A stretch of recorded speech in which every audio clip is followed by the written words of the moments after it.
अस्सलामुअलैकुम students, welcome back to my YouTube channel learn for success. उम्मीद करता हूँ आप लोग खैरियत से होंगे। आज की वीडियो के अंदर हमने मैथ 101 के वो वाले एमसीक्यूज़ सॉल्व करने हैं यहाँ पे कंप्लीट डिटेल के साथ, जो कि आपके पेपर में 100% आने हैं। ठीक है ना।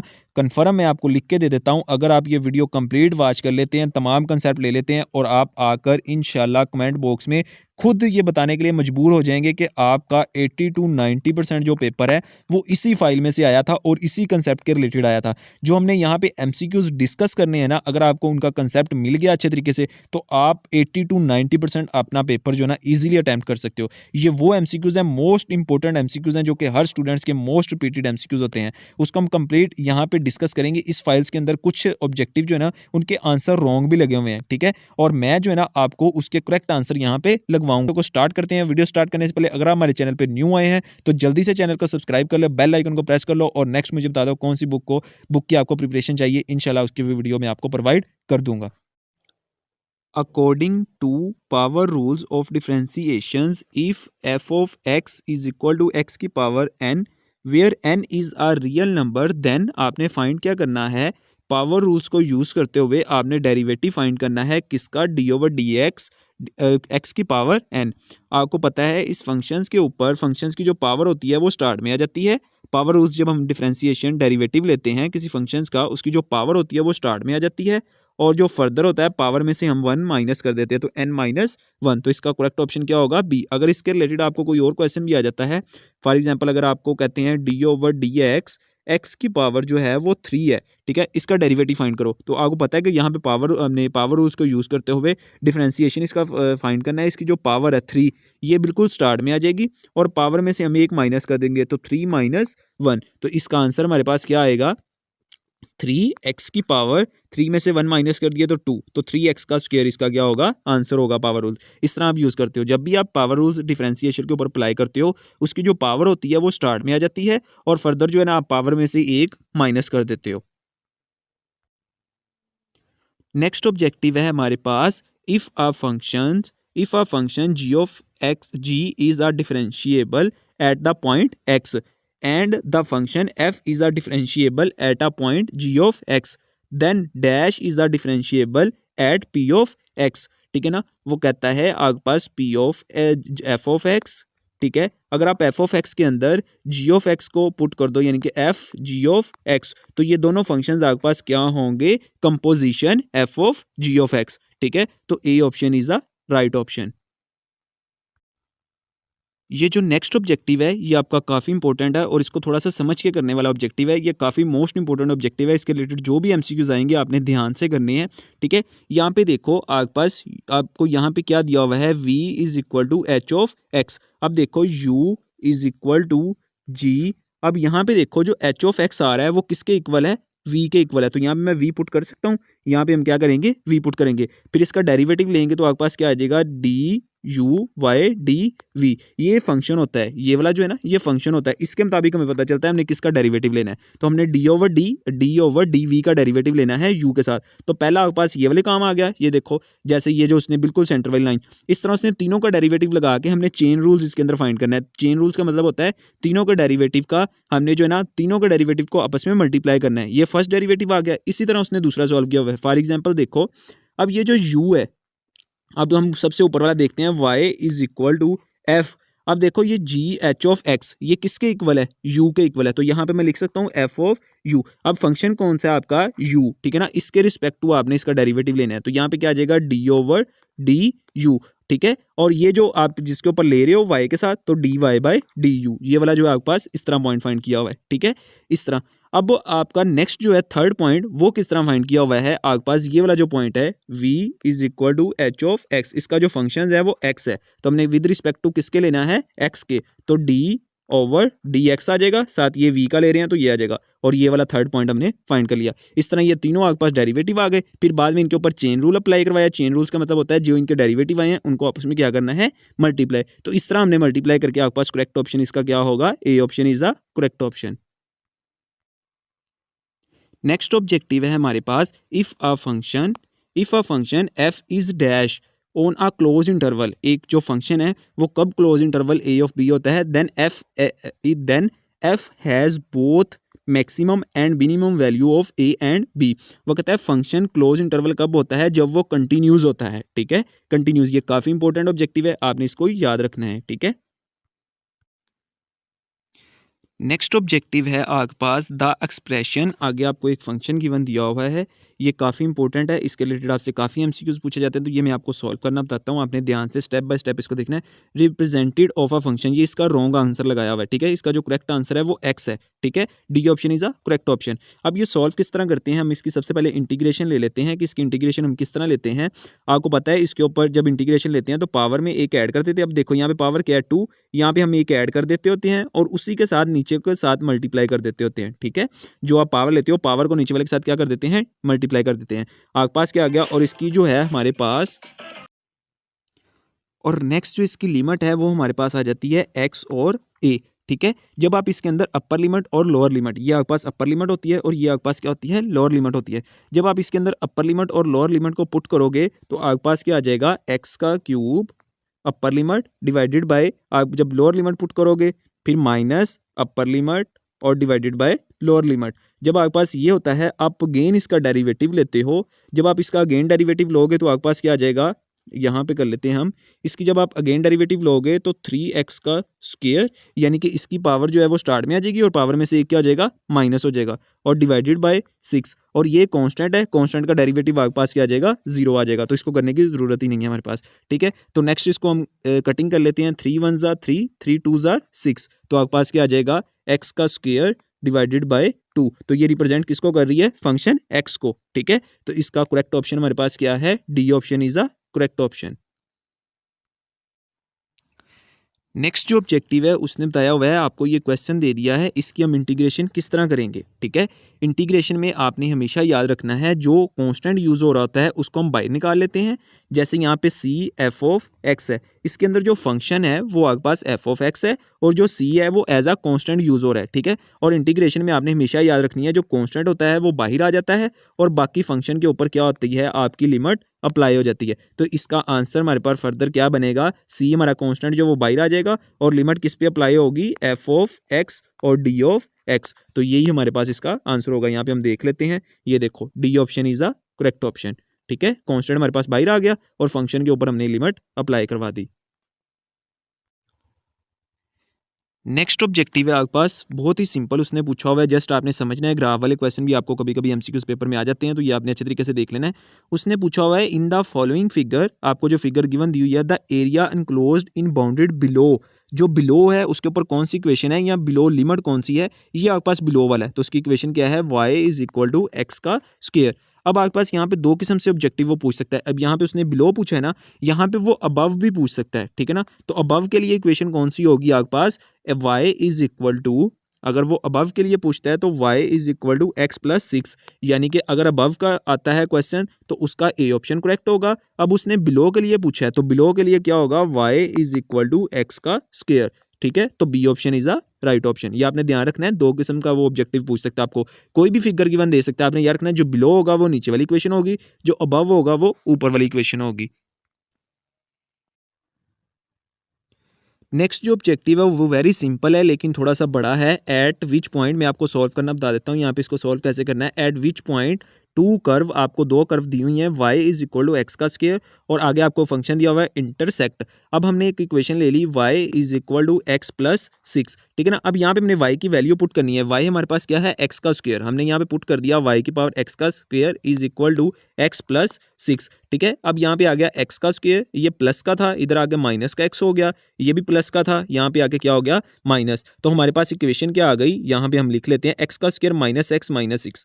यहाँ पे इक्वेशन हमारे पास क्या आई थी, एक्स का square minus x minus 6 is equal to 0। अब आपने इसको सॉल्व करना है, आप इसकी फैक्टराइजेशन कर लो। फैक्टराइजेशन इसके पेयर क्या बनेंगे, एक्स का square minus 3x plus 2x, ठीक है, और माइनस 6 इज इक्वल टू 0। ये आपकी फैक्टराइजेशन आपने छोटी क्लासेस में की होंगी, आपको फैक्टराइजेशन का पता होगा कि फैक्टराइजेशन किस तरह करते हैं। तो फर्स्ट टू टर्म में से आपके पास x कॉमन आ जाएगा, अंदर आ जाएगा x माइनस 3, यहाँ पे प्लस 2 कॉमन आ जाएगा, अंदर आ जाएगा x minus 3 is equal to 0। आपके पास फैक्टर दो कौन से आ गए, x प्लस 2 आ गया और नेक्स्ट आपके पास क्या आ गया, x minus 3 is equal to 0, ठीक है। अब इन दोनों को अलग अलग कर लेते हैं, दोनों को 0 के साथ कंपेयर, x+2 आया है और x-3 आया है। x+2 इज इक्वल टू 0 और दूसरा क्या था, x-3 इज इक्वल टू 0, ठीक है। अब x ये प्लस का 2 है, उधर जाके क्या हो जाएगा, माइनस का 2, तो x इज इक्वल टू -3 2, और यहाँ पे ये माइनस का 3 है, उधर जाके क्या हो जाएगा, प्लस का 3।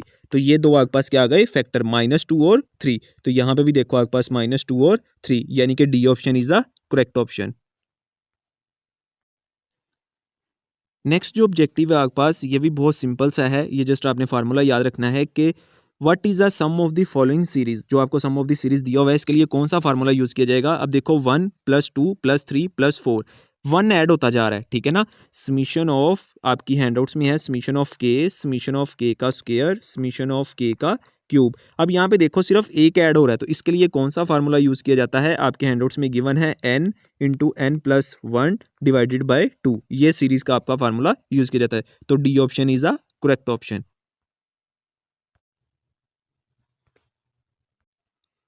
नेक्स्ट जो क्वेश्चन है वेरी इंपॉर्टेंट है, ये दो किस्म से, वो डिफरेंट किस्म से ये क्वेश्चन पूछ सकते हैं आपसे, बहुत इंपॉर्टेंट है, आपने ध्यान से देखना है। इफ़ बी पॉजिटिव नंबर है आपके पास, यानी कि नॉन जीरो नंबर है, बी आपके पास पॉजिटिव नंबर है, अगर उसका डेरिवेटिव लेना हो तो किस तरह लेंगे, डेरिवेटिव प्लस इंटीग्रेशन, दो किस्म का ये क्वेश्चन पूछा जाता है। हमने दोनों किस्म से याद रखना है। अगर बी पॉजिटिव नंबर हो और उसका डेरिवेटिव किस तरह लेते हैं, नेचुरल लॉग बी, ये जो जिसका आप ले रहे हो, ठीक है ना, जिसका आप ले रहे हो बी, वो स्टार्ट में multiply by B of x, same वही फंक्शन आ जाता है, ठीक है। अगर वो कहे इसकी इंटीग्रेशन लेनी है, यानी कि आपके पास इस तरह इंटीग्रेशन हो और आपको वो कह दे आपने इसकी क्या लेनी है, इंटीग्रेशन लेनी है बी ऑफ एक्स की, ठीक है, तो आप कैसे लोगे, जो बी ऑफ एक्स आप नेचुरल लॉग, यहाँ पे अगेन इंटीग्रेशन का ले लेते हैं, डेरिवेटिव का पता चल गया, डेरिवेटिव आपने क्या लेना है, नेचुरल लॉग, ठीक है, जिसका ले रहे हो, किसका ले रहे हो आप यहाँ पे, बी ऑफ एक्स का, तो आपने पहले जो फंक्शन जिसका ले रहे हो वो बी स्टार्ट में आ जाएगा और मल्टीप्लाई किसके साथ होगा, बी ऑफ एक्स के साथ, ठीक है। अब हम इसकी इंटीग्रेशन देख लेते हैं कि इंटीग्रेशन किस तरह लेनी है। आपने नेचुरल लॉग, ठीक है, वो बी जिसका आप ले रहे हो divided by B of X, ठीक है। नेक्स्ट ऑब्जेक्टिव है हमारे पास, let S be a solid bounded by two parallel planes perpendicular to the x axis and x is equal to a and x is equal to b, ये आपको integral दिए हुए हैं इंटीग्रेशन के। If for each x is a b cross section area s perpendicular to the x axis a of x ax, then what is the volume of the solid। तो volume किसको represent करता है, a dot h। अब इसके ऊपर आप जब limit apply करवाओगे तो लोअर लिमिट क्या है a और अपर लिमिट क्या है b। आप a की जगह पे उसने क्या कहा है, आपको a की जगह पे आप क्या रिप्लेस करोगे, a ऑफ एक्स, और एच की जगह पे क्या आ जाएगा, फंक्शन डी ऑफ एक्स, ठीक है। तो इसके मुताबिक अगर हम देखा जाए तो हमारे पास कौन सा करेक्ट ऑप्शन बनता है, B option is a right option.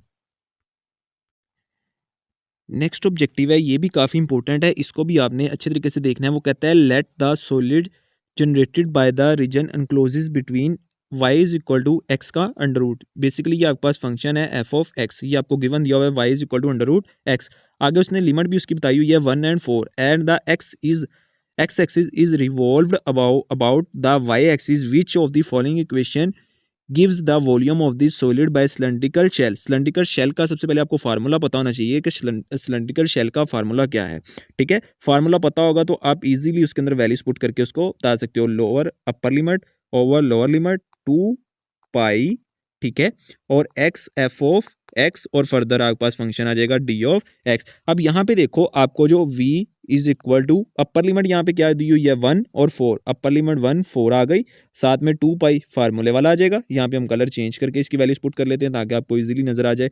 यहाँ पे 2 पाई वैसे आ जाएगा, उसके बाद x भी हमारे पास वैसे आ जाएगा, उसके बाद एफ ऑफ एक्स यानी कि फंक्शन की वैल्यू आपको क्या गिवन दी हुई है, यहाँ पे मैंने आपको बताया ये आपको फंक्शन गिवन दिया हुआ है, तो फंक्शन आपको गिवन क्या दिया हुआ है, अंडर रूट एक्स, और आगे आपके पास क्या आ गया, डी ऑफ एक्स। अब आपने फार्मूले से देख के जब वैल्यूज पुट की हैं तो आपके पास करेक्ट ऑप्शन कौन सा बन रहा है, ए option is a correct option. Basically आपने ये सिलेंड्रिकल का फार्मूला याद रखना है, जो यहाँ पे मैंने राइट डाउन किया हुआ है, इसको रेस करके मैं आपको दिखा देता हूँ। ये है आपके पास, ठीक है। अब ये आपके पास फार्मूला है, वो किसी भी किस्म का क्वेश्चन दे के आपको इसकी जो है ना वैल्यूज इसके अंदर पुट करने के लिए कह सकता है, ठीक है। ये जो आपको फर्स्ट दिया होगा वो एफ ऑफ एक्स यानी कि फंक्शन दिया होगा, और ये इसकी लिमिट बताई होगी, ठीक है, और वो कहेगा सिलेंड्रिकल शेल के अंदर वैल्यूज पुट करनी है। तो ये आपने फार्मूला याद रखना है, ये जो मैंने राइट डाउन किया हुआ है, इसके अंदर आप कोई भी वैल्यूज आ जाए आपने इसके अंदर पुट करनी है और अपना जो है ना आंसर निकाल के उसको बता देना है, ठीक है।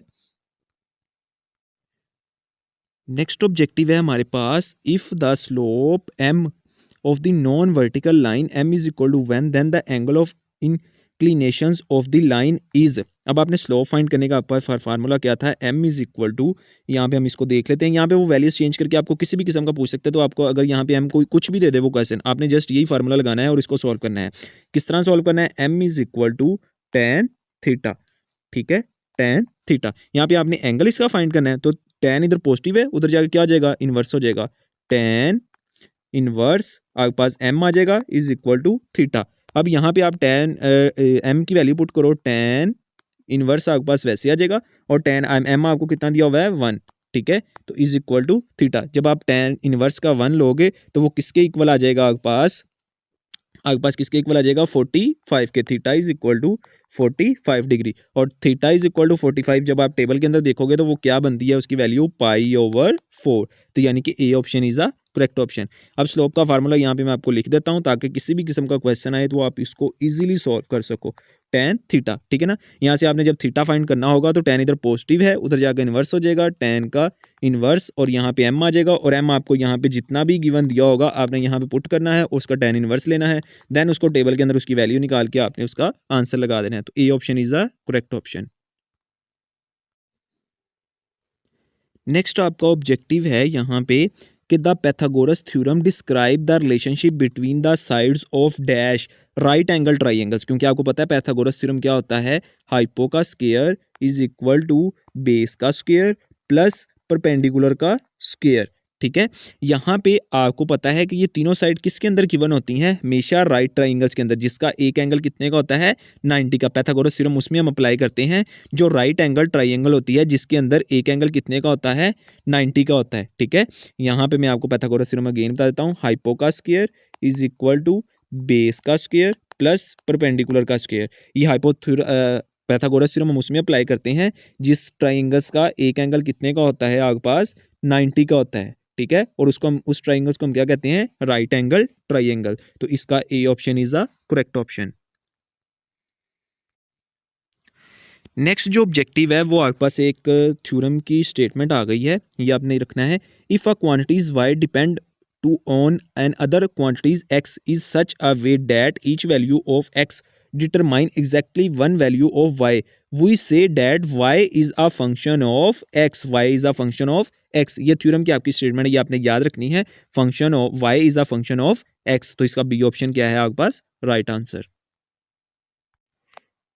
नेक्स्ट जो ऑब्जेक्टिव है ये भी काफ़ी इंपॉर्टेंट ऑब्जेक्टिव है, आपने ध्यान से देखना है, the graph of the equation will represented by. अब देखो ये पहले आपने इक्वेशन देखनी है कौन सी है, देखो ये क्वाड्रेटिक इक्वेशन बन रही है ना, ए एक्स का square plus B x plus C, आपके पास क्वाड्रेटिक इक्वेशन बन रही है। यहाँ पे आप देखो आपके पास क्या बन रही है, क्वाड्रेटिक इक्वेशन, ए एक्स का square plus B x plus c is equal to 0। तो ये क्वाड्रेटिक इक्वेशन बन रही है ना आपके पास। तो क्वाड्रेटिक इक्वेशन को जो ग्राफ रिप्रेजेंट करता है वो कौन सा करता है, पैराबोला। तो यानी कि ए option is a correct option, आपने याद रखना है। यहाँ पे आपने इक्वेशन देख लेनी है कौन सी बन रही है, अगर क्वाड्रेटिक इक्वेशन बन रही है उसका जो ग्राफ है वो रिप्रेजेंट करता है पैराबोला को। तो ए option is a right answer.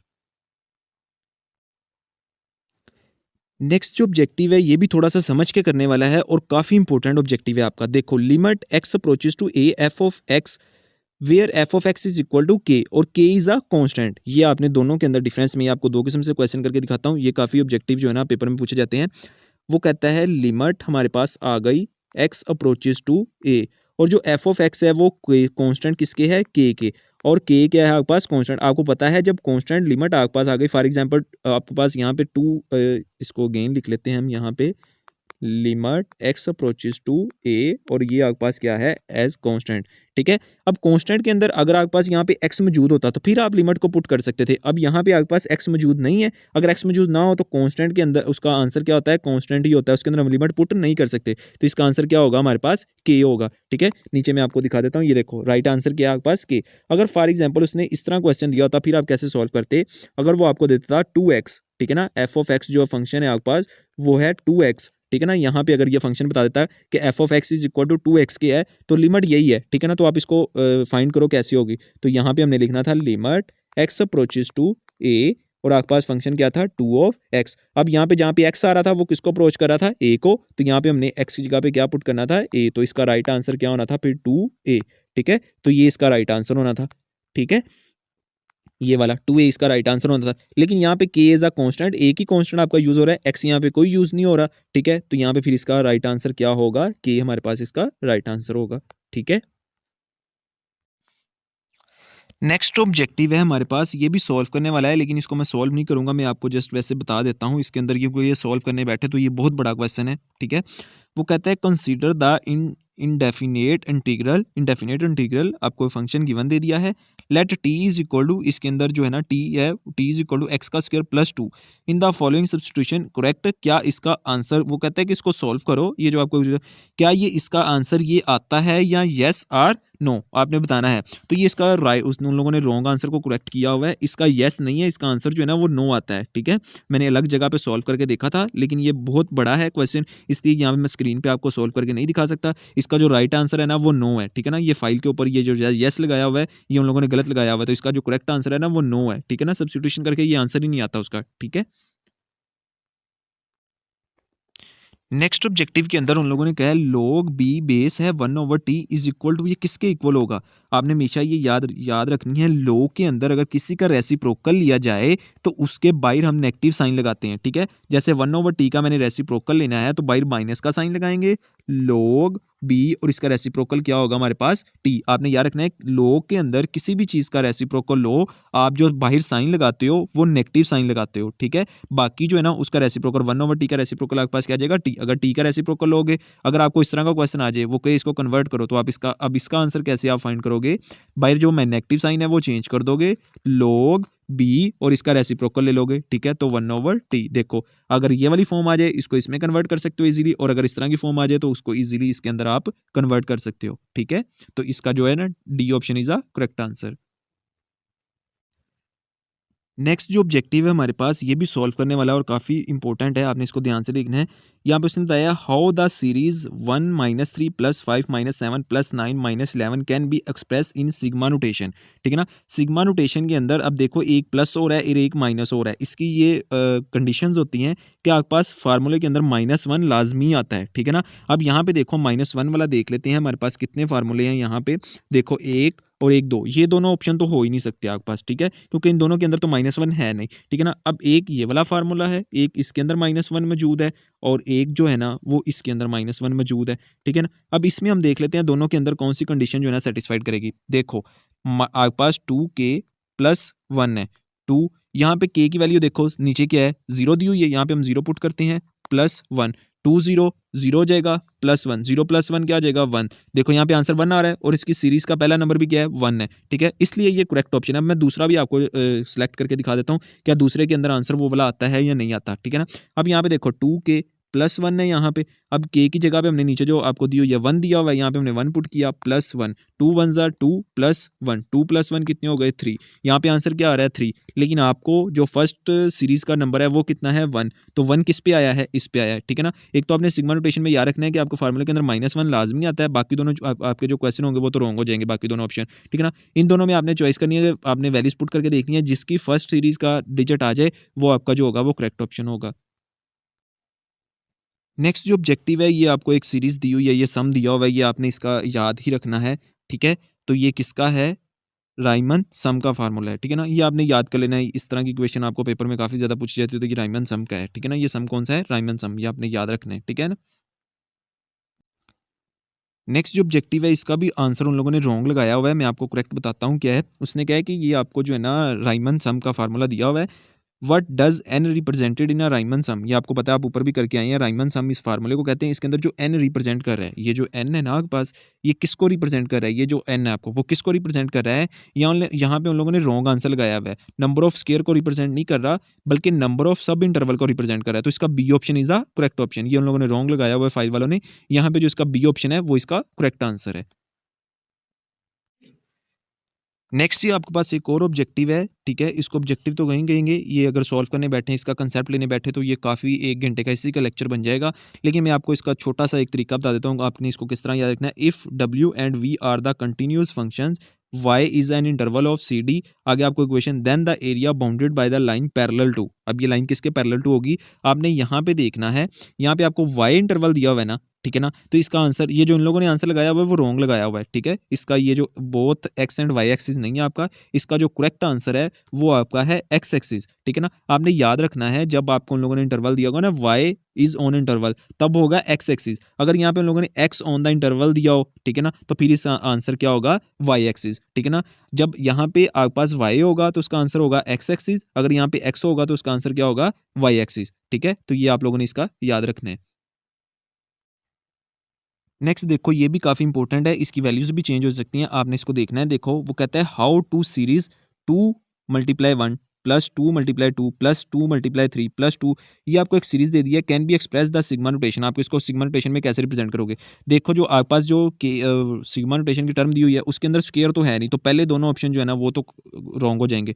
अब इन दोनों में से देखना है हमने कि कौन सा ऑप्शन जो है ना वो करेक्ट है। मैंने आपको ऊपर भी एक क्वेश्चन करवाया था कि हमने वैल्यूज पुट करके देखनी है। देखो जैसे 2k दिया हुआ है, ठीक है, तो 2 यहाँ पे k नीचे क्या दिया हुआ है, 0, तो 2 को जब 0 के साथ मल्टीप्लाई करोगे 2 0 0, आपके पास फर्स्ट सीरीज के अंदर क्या आ रहा है, 0, तो लेकिन यहाँ पे आपके पास क्या बन रहा है, 2। अब हम दूसरे को पुट करके देखते हैं क्या दूसरे के अंदर वैल्यूज पुट करने से आंसर वो आता है या नहीं।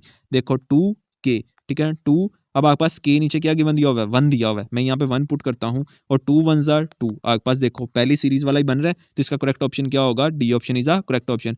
पहले दो इसलिए नहीं हो सकते क्योंकि इसके अंदर उन लोगों ने k का स्क्वायर दिया हुआ है, तो ऊपर तो k का स्क्वायर मौजूद ही नहीं है सीरीज के अंदर, तो इसलिए पहले दोनों ऑप्शन जो है ना वो तो पहले ही रॉन्ग हो जाएंगे। फिर इन दोनों में अंदर आपने जो चॉइस करनी है वो इस तरह आपने वैल्यूज पुट करके देख लेना इन्हें। नेक्स्ट ऑब्जेक्टिव है, ये एक फार्मूला पूछा हुआ है कि सिग्मा क्यूब का फार्मूला क्या होगा आपके पास, ठीक है। सिग्मा क्यूब का मैंने आपको ऊपर भी एक बताया था कि सिग्मा क्यूब का हमारे पास जो फार्मूला होता है वो होता है n into n plus 1 divided by 2 और होल का स्क्वायर, ठीक है। यहाँ पे अब मैं आपको पुट करके दिखाता हूँ वैल्यूज। अब देखो ऊपर वाली टर्म का स्क्वायर मैं अलग कर देता हूँ, जब इतनी टर्म का स्क्वायर अलग करूंगा तो n इंटू एन प्लस 1, ऊपर वाला जो स्क्वायर है वो अलग हो गया, जब नीचे 2 का स्क्वायर अलग करोगे तो क्या आ जाएगा, 4।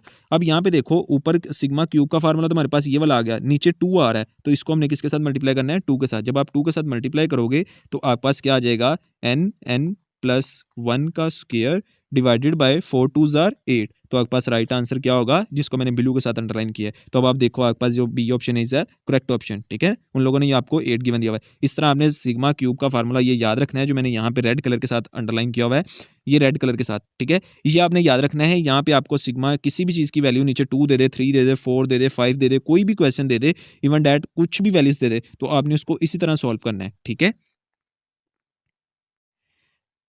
नेक्स्ट है हमारे पास ये सीरीज काफ़ी इंपॉर्टेंट, उसने ये पूछा हुआ है कि A1 लेस देन A2, ए लेस देन A3।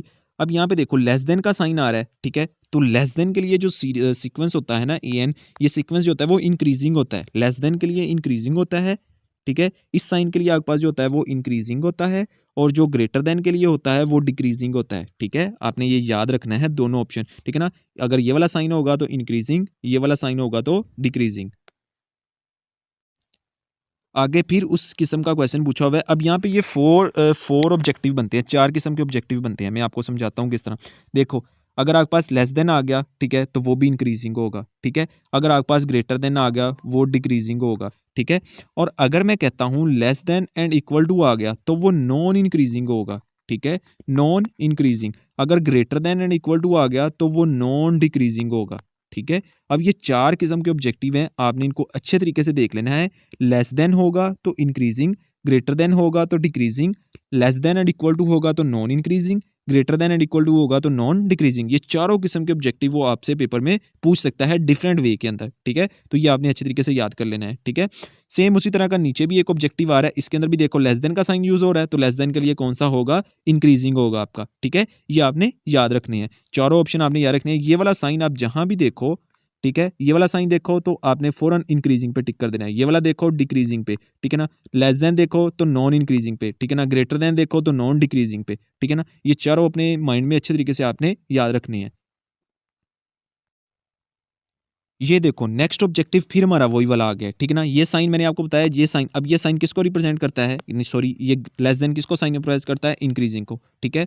और नेक्स्ट देखो नेक्स्ट ऑब्जेक्टिव जो है, ठीक है, अब यहाँ पे जो है ना आपको ग्रेटर देन इक्वल टू, ये रॉन्ग आंसर उन लोगों ने लगाया हुआ है, ठीक है ना, ये इंक्रीजिंग नहीं है, नॉन इंक्रीजिंग आता है, ये D option is the correct answer, ठीक है, क्योंकि मैंने आपको बताया है इसका साइन किस तरीके से यूज किया जाता है। अगर ये इस तरह का साइन होता, केला ये वाला साइन होता, फिर इंक्रीजिंग आना था। अब नीचे इक्वल टू भी है, ठीक है ना, less than and equal to, तो ये कौन सा होगा, नॉन इंक्रीजिंग, ठीक है। देखो अब कितने ऑब्जेक्टिव हमने किए हैं, ये सीरीज वाले आए हैं, तो ये 4 कंडीशंस आपने याद रखनी है। मैं अगेन आपको बता देता हूँ, इसके लिए जो है वो इंक्रीजिंग है, इसके लिए जो है वो डिक्रीजिंग है, इसके लिए less than and equal to non increasing, और greater than and equal to non decreasing. तो इस तरह के ऑब्जेक्टिव आपको पेपर में बहुत ज्यादा आते हैं, तो ये आपने याद रखनी है कंडीशंस।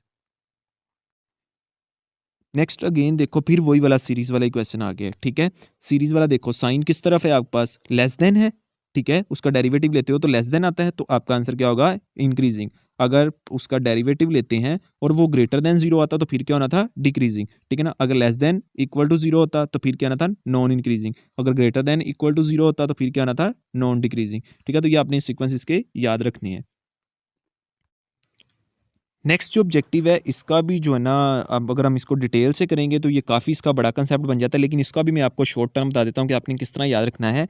ये जो आर है, ठीक है, अगर ये ग्रेटर देन होगा 1 के, ठीक है, तो ये जो सीरीज़ है ना वो कन्वर्ज करेगी, ठीक है ना। और अगर जो आर है वो greater than less than and equal to 1 के होगा, तो वो जो सीरीज़ है वो डाइवर्ज करेगी, ठीक है ना। इसकी दो ही कंडीशंस हैं, मैं दोनों कंडीशंस अगेन यहाँ पे लिख देता हूँ, आपने ये दोनों कंडीशंस याद कर लेनी है।